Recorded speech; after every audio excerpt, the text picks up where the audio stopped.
Hey everybody. Sean and Kelly here, Price and Price Group of Samson Properties, and what are we talking about? Today we're tackling one of the most important aspects of the home buying process, and that is choosing the right lender. That's right, here we go. Okay, so you're a new buyer, you're sitting there, you're trying to decide, begin the process, and you're trying to decide, do I need a lender? And you're looking at all the information, you're comparing all the stuff you can find online, but you don't really know what's important.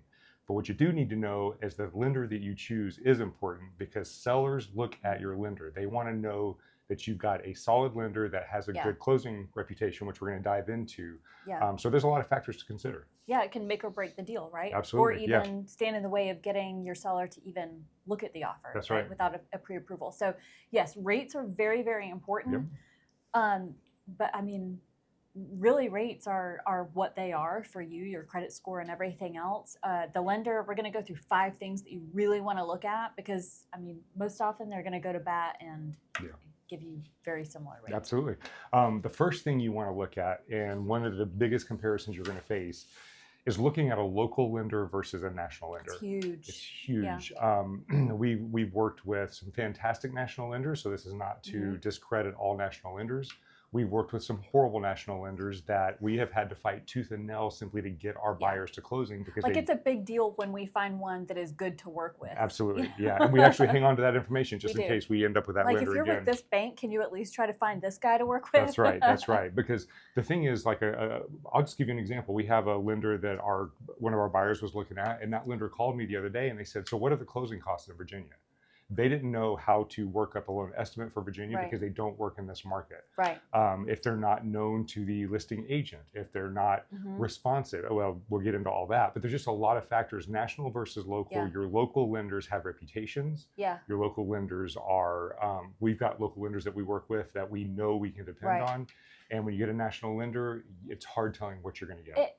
And on that point, when I submit offers on behalf of our buyers, if I'm working with one of the lenders that we know are going to be really great, I actually copy them on that initial email to the seller's agent when I'm presenting the offer so that I can give the intro. Then that loan officer is going to immediately respond and reach out. So the seller's agent and then the seller, they're like, wow, okay, they're really on top of things. That's right. Especially when for our buyers, you guys, I mean, a lot of times we're writing offers after work. So this is late at night, it's on weekends, and if you're working with not the right lender, we're not going to be able to get in touch, but we're going to get into that. Yeah. So another thing is the fiduciary duty. Like, what is that? That means that we are agents for you, right? Your fiduciary has to, by law, act in the best interest of you and not their company, not their bottom line, not the commissions they make. So as real estate agents, we are fiduciaries, but loan officers, I'm also a loan officer. They are not, right? They're not, they don't owe you a fiduciary responsibility at all. And that's one of the reasons I got my license, is so that I can act as a fiduciary for you with all the knowledge to come to you and say, hey, compare apples to apples. And I can look at your different loan estimates, explain it all to you so that you know you're getting me with how I have to act for you. Kind of deciphering everything that you're getting to make a really good And to be decision. very clear, she does not write loans. I don't. So she is not going to be giving you information with the intent of possibly making a commission. Kelly, I do all this hard work and maintain this license. That's right. She keeps this license so she can stay up to date with what's going on in the industry, because as real estate agents, like she said, we have to look out for your best interest.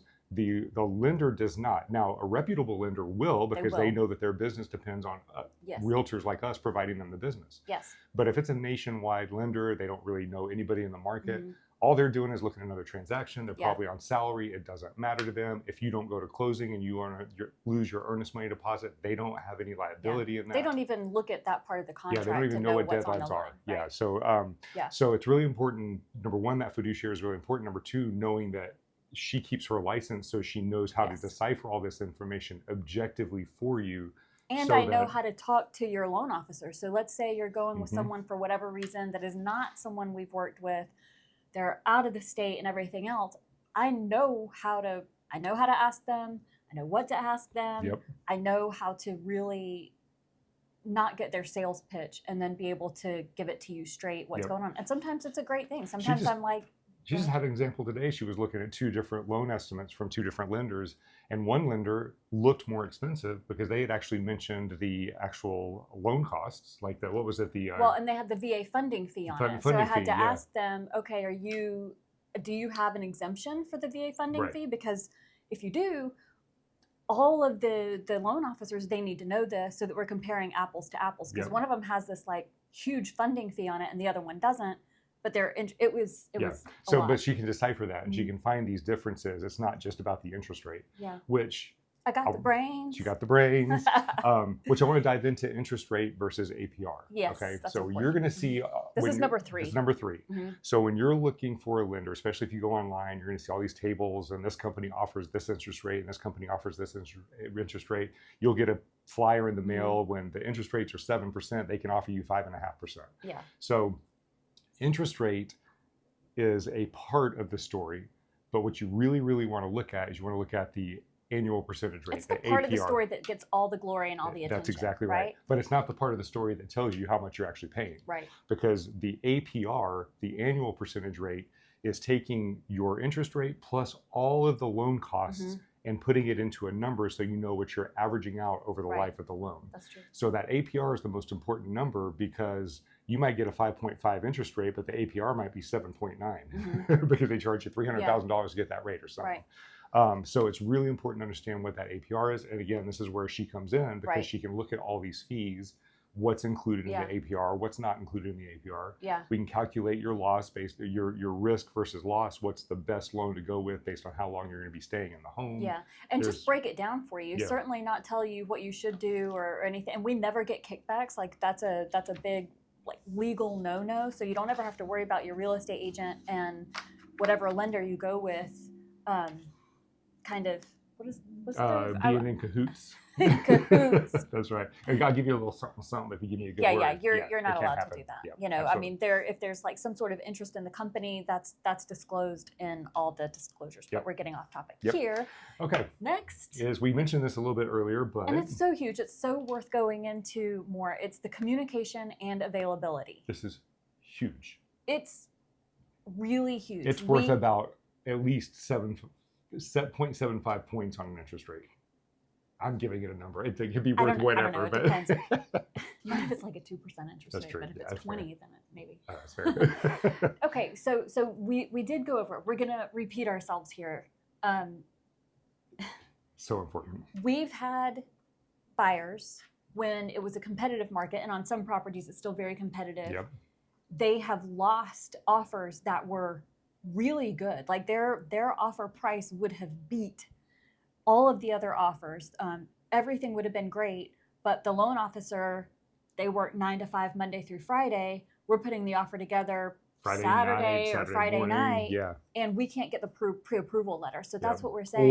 Or the seller's agent has a deadline, and the seller's agent can't get in touch with the lender to find out. They're like, well, I don't know. I don't really trust this one. I trust this well-known local lender that we talk to all the time more than this. Yep. So we've lost. We've had clients who have lost getting their offers even looked at. We've had clients lose out, again, because you said that they couldn't reach them, right? Even if we had the pre-approval. We've also had a near miss with a buyer losing their EMD because, again, the communication, we felt kind of ghosted at this one point because we're getting down to the wire. And this was even during office hours. This was during the week because I remember it was several days went on and there was a contingency, a deadline that had to be met or they would lose their EMD, and it was all lender dependent, right? And they would say, I remember them saying, oh, that's up to underwriting, so I'll message them and see what's going on. And then it was days before I heard back. No. The ones we need to be able to reach them via text. You need to be able to reach them via text. Hours, days. If you cannot text a lender, you need to run. Plain and simple. If they don't have a private cell phone. Remember this one that was like an 888 number and then the extension was, I counted it, it was 7 digits was the extension. And I'm like. A great example of this is the example Kelly just gave, but then we had another one. This was a lender. It was a national bank, well-known bank. they've kind of corrected this at this point with the last 2 lenders we've been forced to work with. Yeah, they've been pretty but, decent. Yeah. The buyer we were supposed to close on a Monday. There was something that I can't remember what the detail was, but there was something that had to be handled before settlement on Monday. And it was like Monday morning at 10 o'clock that we were settling. We brought it to their attention on Wednesday. The loan officer wasn't doing it, so we escalated it. This is the one that I mentioned at the beginning of the whole thing. I said, hey, I want it on your processor and underwriter's radar that whatever this was, so that they could get ahead of it. Again, knowing that they're going to need to get ahead of it. And they didn't. And we had it escalated up to the point where we were about to talk to the right person to get it fixed, and Friday at 5 p.m. came along, and they were gone. Didn't have them Friday night, Saturday, Sunday, Monday at 9 o'clock. Luckily, the seller was willing to extend settlement a little bit so we could finish this up.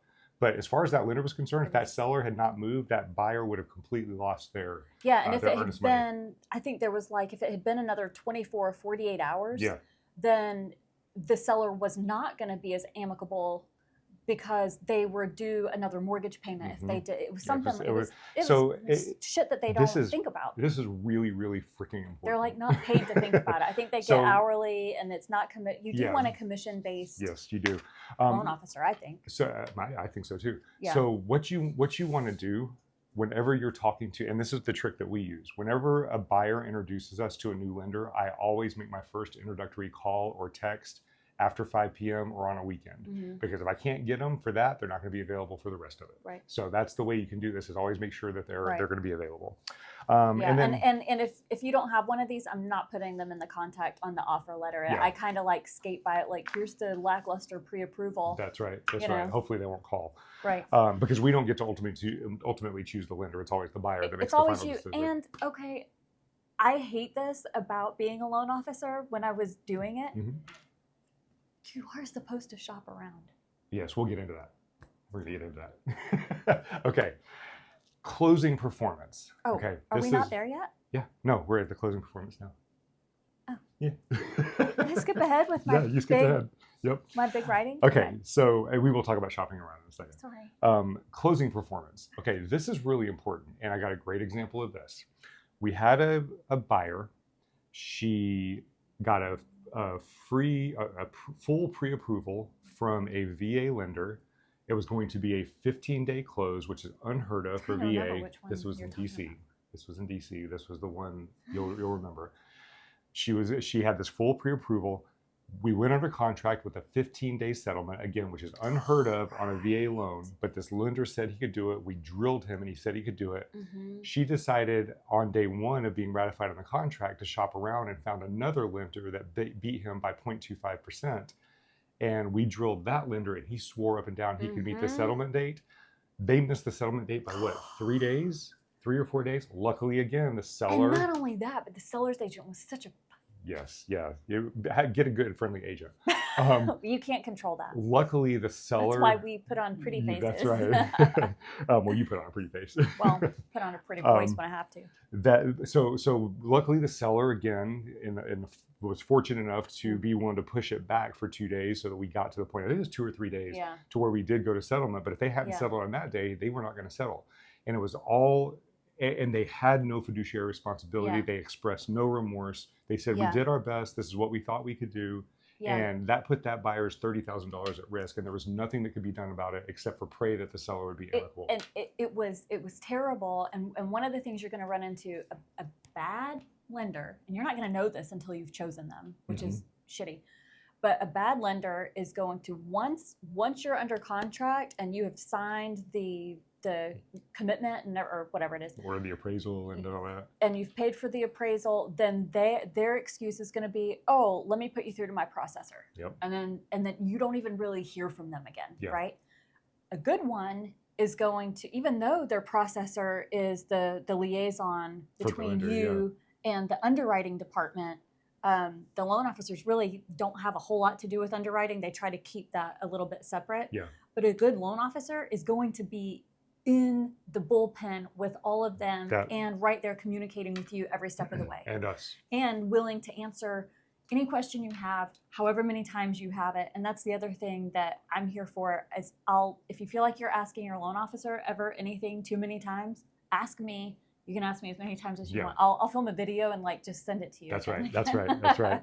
So closing performance is important. So the three main important things. There are 5 main important things. The 5, yeah. All Thank you. 5. So number 1, local versus national. There are some national lenders that are good. Not all are bad, but just need to make sure that you have a realtor that knows how to sort them out. It's an automatic bad taste in the seller's agent. Yeah. Mouth. We have to actually sell that national lender to the seller's agent. Number 2, fiduciary. Just remember that they are not a fiduciary, that they do not have, they have to deal with you honestly, but they can spend things in ways that you may not recognize. Yeah. Number 3, APR is the most important versus just the interest rate. Mm-hmm. Number 4, making sure they're communicative and accessible outside of office hours. Number 5, that they can close. Yes. And number 6, yes, as Kelly said when she skipped so really ahead. Well, it was a bonus. I thought we were at the bonus time. Yes. You should shop your lenders. And I know lenders are going to hate us for saying that. We always provide at least 2 lenders to our clients that we have preferred lenders with. Yeah. Because our job as a fiduciary is to make sure that you are the most protected and getting the best possible opportunity. And why too? We always like giving at least 3 of any recommendation. Yeah. But number 3 was amazing. Until she wasn't.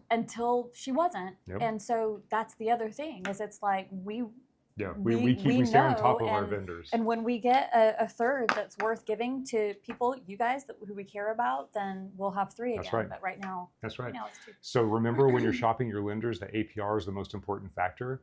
You need to have a loan estimate, but you need to do it within 1 day of getting your ratified contract, so you're not delaying deadlines, and you want to go back and forth and see what you can get. Let Kelly review it, make sure you're in the most protected place. And we could do a whole video on how this aspect works, and maybe we should. Yeah. But please talk to me, talk to your agent, talk to someone who can explain why they're asking for what they're asking for before they give you what you need to give it to the other one and all of this. Like they're not out to get you. They're not trying to strong arm you. There are reasons for what they're asking for. Yep, that's right. Yeah. All right. If you're thinking about buying and you have questions about the lending process, reach out to us. Our work number is 703-783-2143. That's right. Or you can DM us, or you can message us on whatever platform you're on. But yeah, reach out to us. We'll be happy to chat with you. Okay. We got to get going, so we got to get to an open house. Yes. So we'll see you guys later. Bye. All right, it's time for this week's market snapshot. What's happened in the Northern Virginia real estate market in the last 7 days in under 5 minutes. Here we go.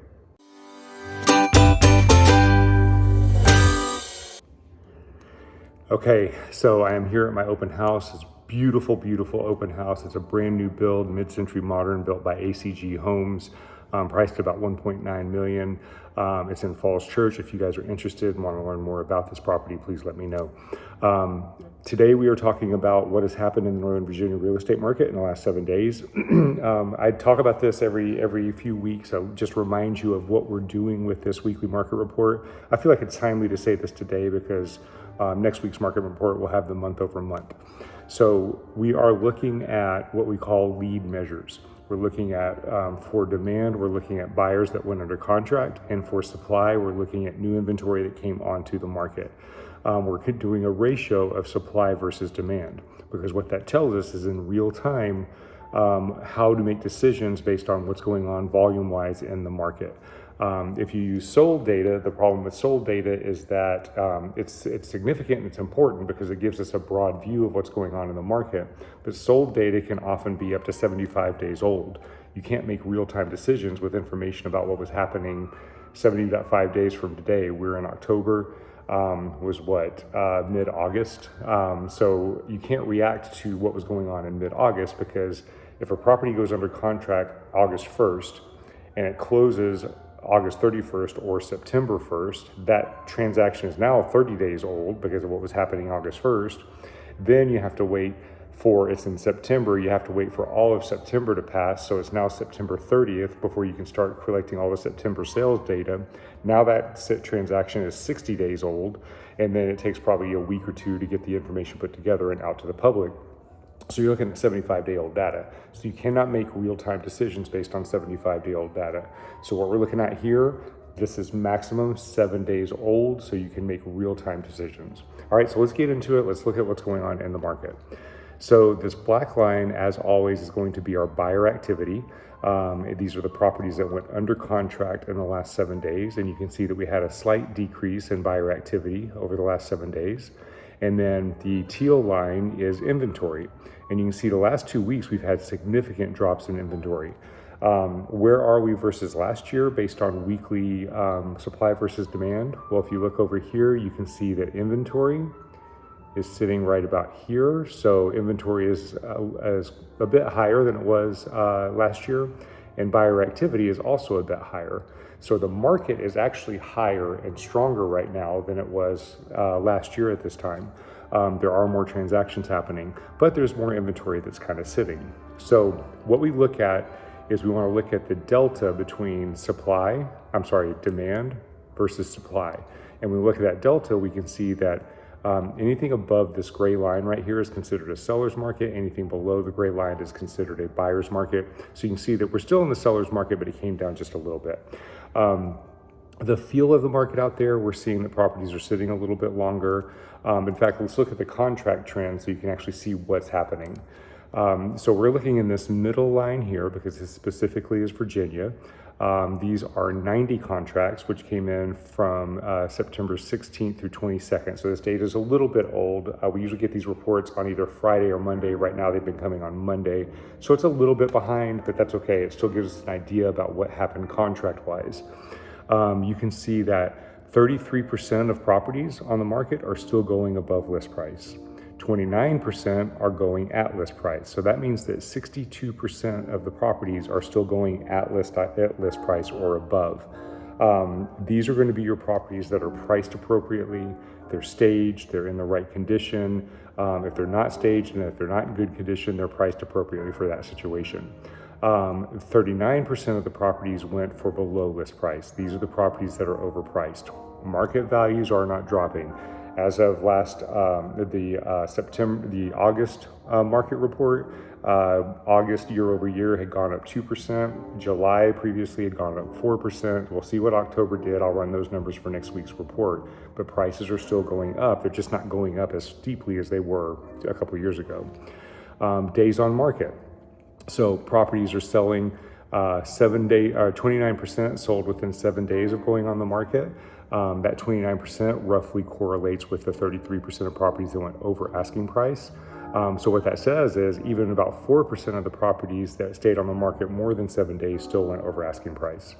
35% of properties went for 8 to 21 days, and 29% of properties went at list price. So basically we have 64% of properties, it took 21 days or less to sell, and 62% of those properties sold at or above list price. So we're seeing a pretty strong correlation that if your property gets enough activity and it gets sold within that first 21 days, you're going to be getting it at least list price or probably above.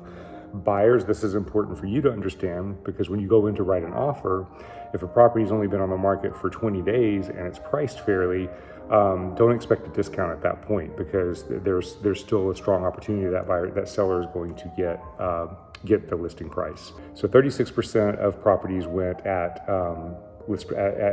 22 days or more. What does this mean as far as the financing versus cash? We saw a lot more cash transactions. We've seen this number increasing the last couple weeks. We saw 21% of properties were bought in cash in Virginia. Contingencies, staying pretty consistent. Actually, it went down a little bit. So we've been seeing about 3/4 of the buyers have been getting their finance contingencies and appraisal contingencies. And we saw these numbers go down just a little bit to 68% on finance and 65% on appraisal. But we did see an increase in buyers getting their inspection contingencies, with that being 60% that did get them. So, so basically what these trends mean is for buyers, you've got an opportunity right now with the decrease in interest rates. Now, I know they haven't decreased in the last week or two, but they did come down quite a bit prior to that, and they'll probably come down again a little bit before the October meeting. There is an October meeting. I can't remember when the next meeting is, but they'll probably come down a little bit again before the next Fed meeting if they're assuming that there's going to be a drop again. But you've got a window of lowering interest rates. You've got a window of the Doge layoffs have put people, typically they'll take a week or two and kind of sit back to, not the Doge layoffs, I'm sorry, the shutdown will take a couple weeks to kind of see what's going to play out there. So there's a couple week window right now where you could go into properties with a lot less competition. And even if there is some competition, you still might be able to get your inspection contingency and your finance contingencies. So it's not a market where you're going to start getting deals on properties unless they've been on the market for more than 22 days. But it is an opportunity, a market where you can go in there and get your protections and get a fair property for a fair price with fair protections involved. So it's a really good time for buyers right now. Sellers, if you price your property appropriately, you're still getting top market value. Even though there's not as much demand out there, you're still getting top market value. So it's still a good time to sell. It really, really is. So if you're a seller and you're thinking about, you might want to consider putting your property on the market, or what do you need to do to get it ready to go on the market, reach out to us. Be happy to come by and walk through the house with you and give you some pointers on that. And buyers, take advantage of this window right now. Give us a call, either buyer or seller. Give us a call, 703-783-2143, or you can message us on whatever platform you're seeing this. All right, hope everybody has a great week out there, and we'll see you on next week's video.